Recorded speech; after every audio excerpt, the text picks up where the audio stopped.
मी कुमारी माया भास्कर कामते. आम्ही भोर तालुक्यातील करंदी या गावात आलो आहे. माझ्या डोक्यावर 7 वर्ष जट होतं, पण माणूस म्हणतो की झोपेतून उठल्यावर जागा असतो, पण मी जागेपणी सुद्धा झोपत.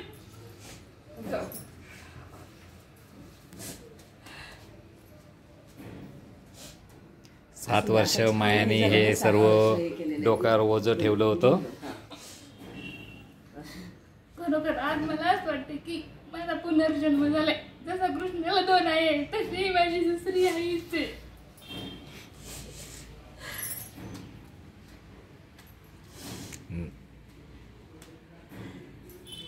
आता कसं वाटतंय? आता कसं वाटतं सांग, मोकळं वाटतं की नाही तुला?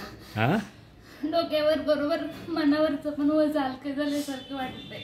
छान. आणि माझी एक इच्छा आहे की दरवर्षी मी या दिवशी इथे येईल तुम्हाला भेटण्यासाठी. छान छान. आणि गेली 7 वर्ष तू बाहेर घराच्या पडली नव्हतीस ना? हा, काय सांगणार, घराच्या बाहेर पडत नव्हतीस बिलकुल? काय वाटायचं? यात्रेला जरी लोक आली तरी असं वाटायचं आपण झोपावं, की आपल्या डोक्यात त्यांना आलं की पहिल्यांदा जुनं डोकंच काय झालंय डोक्याला, पोरीला काय असं देवाचं का बघत नाही. पण माझी एक इच्छा होती की मी देवाला बघणार नाही. देवाचं कसं असतं, अरे तू ह्याचं नाही नीट केलं, त्याचं नाही नीट केलं, त्यात आपण 1-2 लाख रुपये घालवतो. आणि माझी परिस्थिती इतकी नाही आहे, माझे वडील रोज मजुरी करतात. पण एकच इच्छा होती, काही झालं तरी चालेल पण वडिलांवर मी कर्ज करणार नाही.